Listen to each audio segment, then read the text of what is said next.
Good morning my dear students and मेरे प्यारे भाइयों एंड बहनों। आज के शुभ दिन की आपको हार्दिक शुभकामनाएं।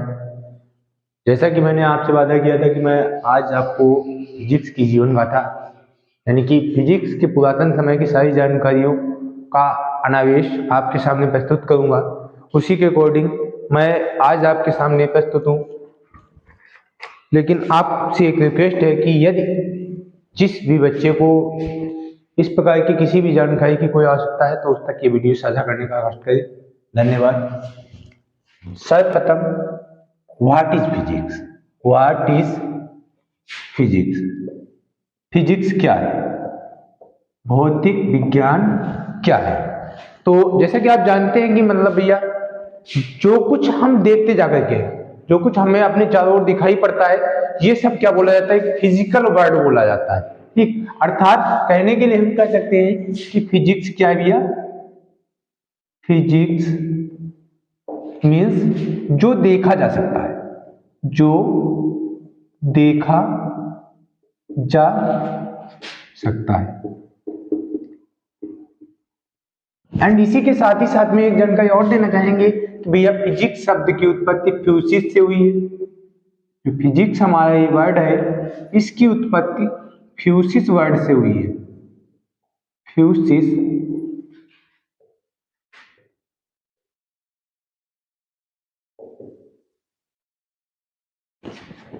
एंड ये ग्रीक भाषा का वर्ड है, जिसे इस प्रकार से भैया लिखा जाता है ग्रीक भाषा में। एंड इसका अर्थ होता है प्रकृति। इसका अर्थ होता है प्रकृति, जिसके अनुसार ग्रीक लोगों ने बताया कि भैया जो भी प्रकृति से संबंधित जानकारी होती है उसे क्या बोलते हैं? फिजिक्स यानी कि प्राकृतिक विज्ञान या भौतिक विज्ञान कहा जाता है। परंतु हमारे अल्बर्ट आइंस्टीन जी ने जब सापेक्षिकता का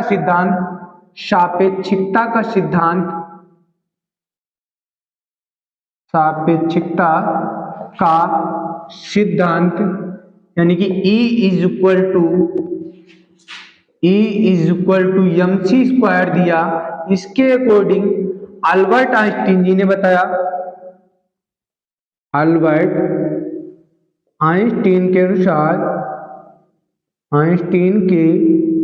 अनुसार भौतिक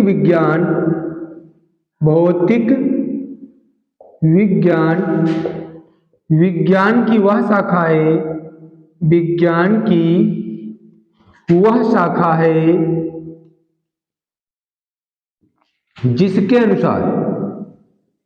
जिसके अंतर्गत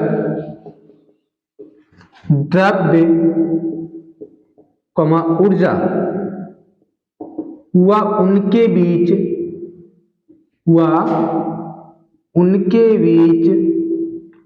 होने वाली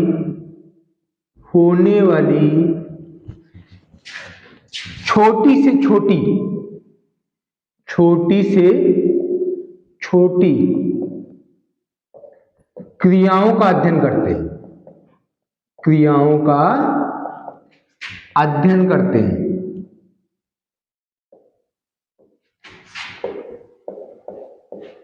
तो भैया लोगों, अल्बर्ट आइंस्टीन जी ने बताया था कि भौतिक विज्ञान की वह शाखा है जिसके अंतर्गत हम द्रव्य, ऊर्जा व उनके बीच होने वाली छोटी से छोटी क्रियाओं का अध्ययन करते हैं।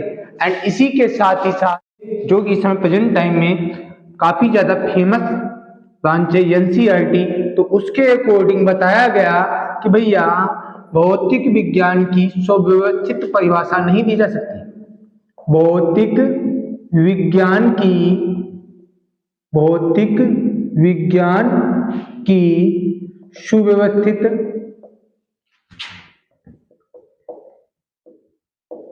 परिभाषा नहीं दी जा सकती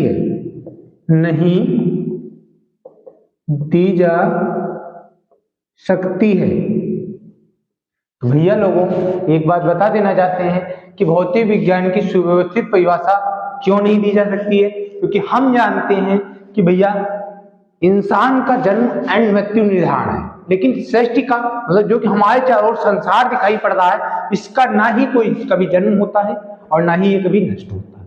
ठीक, तो इसके जन्म के संदर्भ में भी काफी सारे मत मिलते हैं, लेकिन उन्हीं मतों के हिसाब से क्योंकि जो भी हम देखते हैं अपने चारों ओर, ये जो वातावरण यानी कि प्रकृति देखते हैं, इसी चीज को फिजिक्स बोला जाता है। इसीलिए ठीक इसके संदर्भ में काफी अलग अलग प्रकार से अलग अलग मत मिलते हैं। ठीक, तो एनसीईआरटी का बोलना है कि भौतिक विज्ञान की सुव्यवस्थित परिभाषा नहीं दी जा सकती है। इसके साथ ही साथ में अकॉर्डिंग टू मी भौतिक विज्ञान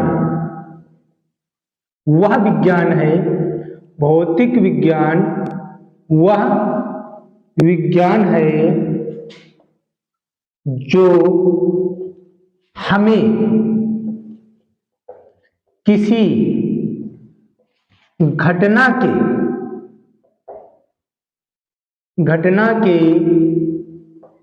घटित होने के संदर्भ में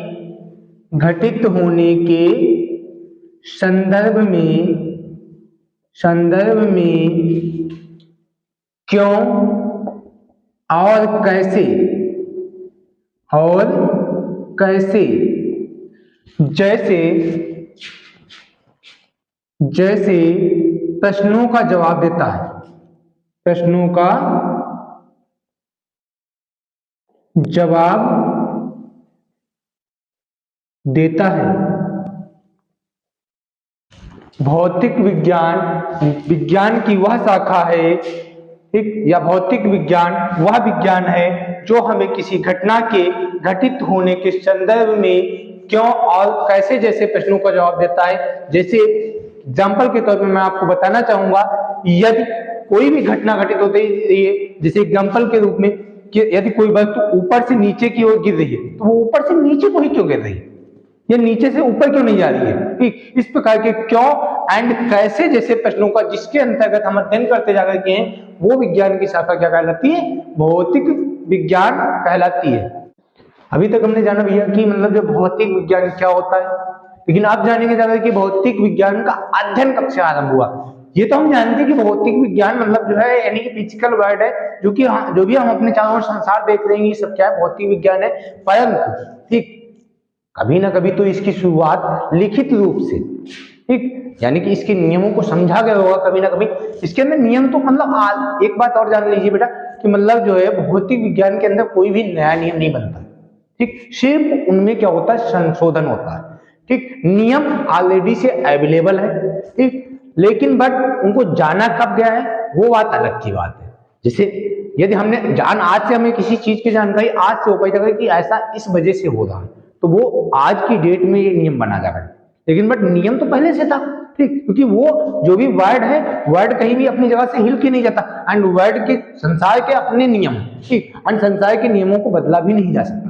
बस जान कब पा रहे हैं वो बात अलग की बात है। तो इसी प्रकार से हम बताना चाहते हैं भौतिक विज्ञान की उत्पत्ति कब से हुई। भौतिक विज्ञान की उत्पत्ति कब से हुई। तो भैया भौतिक विज्ञान जो भैया बता चुके हैं कि भौतिक विज्ञान एक ऐसा टॉपिक है जिसके संदर्भ में हर प्रकार से अलग अलग मत ही मिलेंगे लोगों के। तो इसी प्रकार से यहाँ पर भौतिक विज्ञान की उत्पत्ति के संदर्भ में भी सभी के अलग अलग मत हैं। ठीक, कुछ लोगों का कहना है कि भैया भौतिक विज्ञान की उत्पत्ति कहाँ से हुई जाकर के, यूरोप में पुनर्जागरण के समय से, यूरोप में पुनर्जागरण के समय से, पुनर्जागरण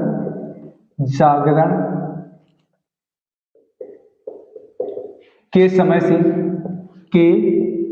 से एंड भैया एक बात जानते हैं क्या, यूरोप में पुनर्जागरण के समय से इसकी उत्पत्ति कैसे हुई जा गई के, क्योंकि वहां उस टाइम पर यूरोप में पुनर्जागरण के टाइम पर भैया कुछ हमारे साइंटिस्ट थे। नंबर 1 में आता है नाम कोपरनिकस, नंबर 2 में गैलीलियो,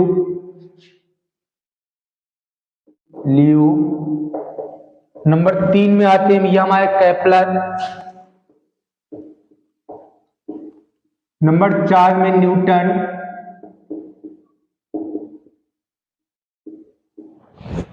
तो भैया इन वैज्ञानिकों ने विज्ञान के क्षेत्र में अपने अपने योगदान प्रदान किए, ठीक, एंड यहीं से माना गया कि यहीं से भौतिक विज्ञान की शुरुआत हुई जगह की। लेकिन कुछ लोगों का मानना है कि भैया प्रारंभ में यूनानी आए जगह के, जिन्होंने भौतिक विज्ञान के क्षेत्र में अपना सर्वश्रेष्ठ योगदान दिया, ठीक। तो यूनानियों के समय से, यूनानियों के आगमन के समय, आगमन के समय को कुछ लोगों का मत है कि भौतिक विज्ञान की उत्पत्ति का समय माना जाता है, ठीक। कुछ लोगों का मत है कि भैया यूनानियों के आगमन के का समय ही भौतिक विज्ञान की उत्पत्ति का समय है, क्योंकि वहां पर उस समय हमारे एक साइंटिस्ट थेल्स हुए थे, जिनको उस टाइम का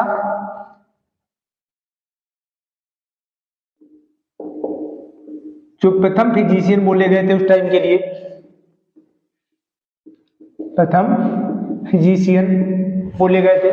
यूनानियन के आगमन के समय को भैया भौतिक विज्ञान की उत्पत्ति का समय कुछ लोगों ने बताया। उन्होंने ही बताया कि थेल्स हमारे प्रथम फिजिशियन थे। लेकिन कुछ लोगों का मत है कि चौथी शताब्दी ईसा पूर्व, चौथी शताब्दी ईसा पूर्व के समय में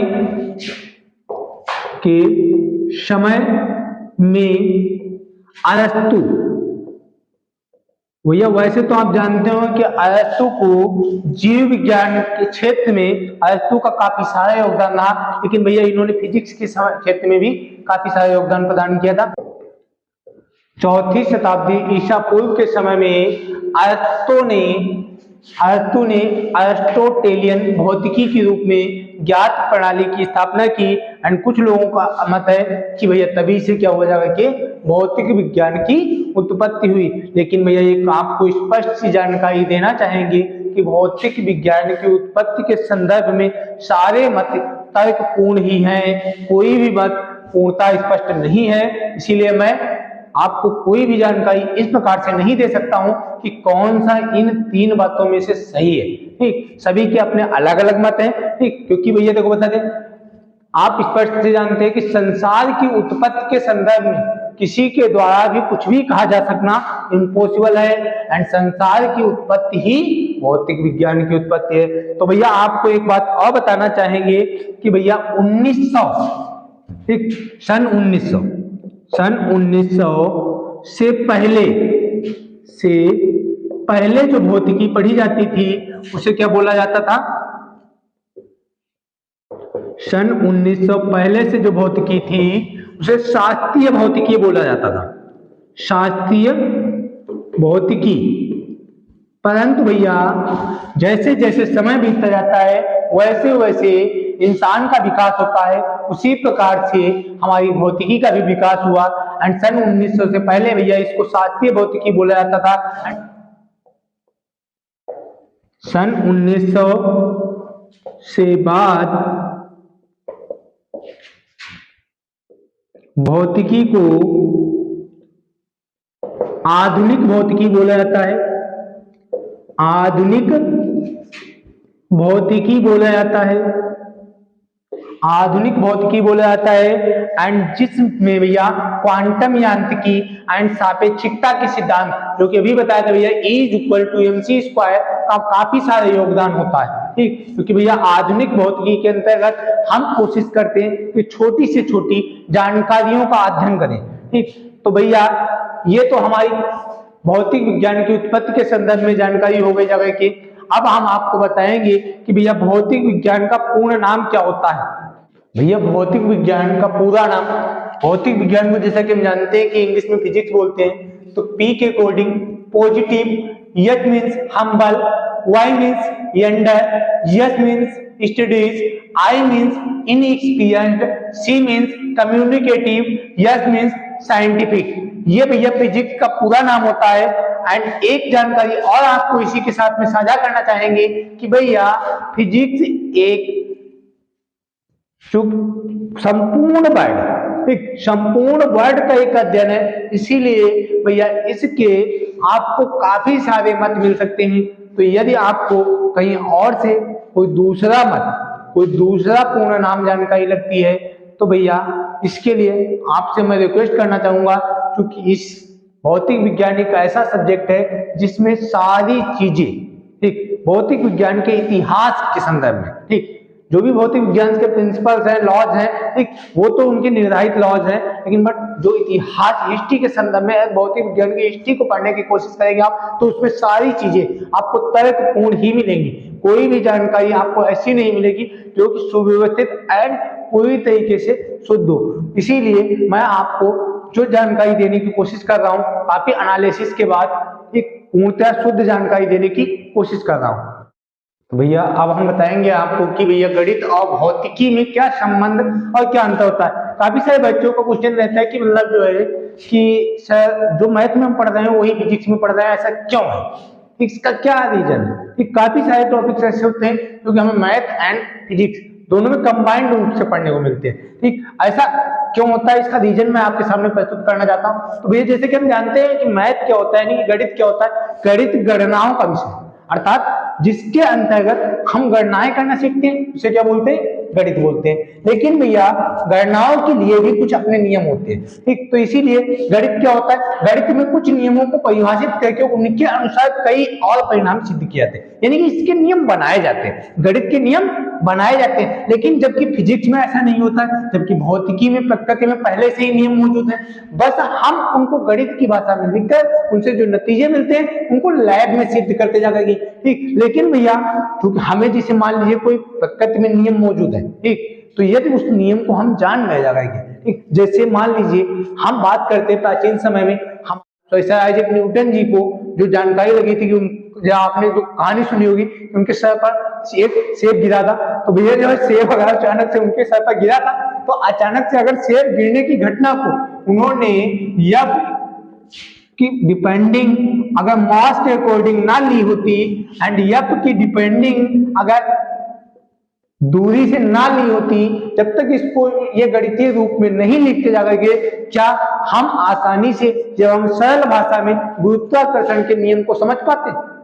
हमारे हिसाब से तो ऐसा लगता है कि ये इम्पॉसिबल था। इसीलिए जब हमें सारे फिजिक्स के, हालांकि नियम तो प्रकृति में पहले से ही मौजूद था, लेकिन बट भैया उन नियमों को समझने एवं ज्ञात करने के लिए गणितीय भाषा की आवश्यकता पड़ती है। इसीलिए भौतिक विज्ञान गणित के बिना अधूरी रहती है। इसीलिए एक जानकारी और बताना चाहूंगा, यदि साइंस की भाषा में बोला जाए तो physics is the king of science and mathematics is the queen of science, यानी कि भौतिक विज्ञान विज्ञान का राजा है एंड गणित विज्ञान की रानी है, ठीक। इसी के साथ मैं आज का लेक्चर अपना समाप्त कर रहा हूं। नेक्स्ट लेक्चर के लिए आप हमसे जुड़े रहिए एंड साथ ही साथ में यदि आपको किसी भी प्रकार से क्लास 11 या क्लास 12 के सिलेबस की डिमांड है तो वो मुझे कमेंट करके जरूर बताएं। धन्यवाद।